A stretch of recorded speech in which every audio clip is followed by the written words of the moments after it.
अपक्षांना मुंबईकरांनी नापसंती दर्शवली आहे। मनसेलाही मुंबईकरांनी धक्का दिलाय। मुंबईमध्ये जागा राखण्यात भाजपाने मात्र सातत्य दाखवलेले आहे। विधानसभा निवडणुकीच्या निकालानंतर मुंबईच्या 36 मतदारसंघामध्ये मोठ्या पक्षांचंच वर्चस्व असल्याचं दिसून आलंय।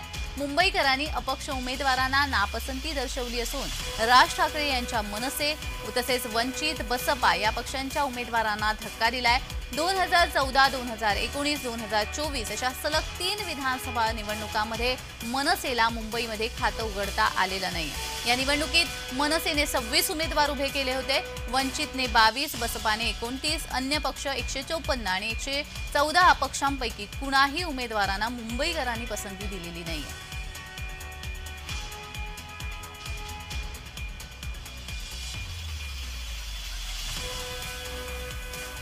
मुंबईमध्ये जागा राखण्यात भाजपाने मात्र सातत्य दाखवलेलं आहे। मात्र मनसे आणि अपक्ष छोटे पक्ष यांना मुंबईकरांनी नापसंती दर्शवली आहे।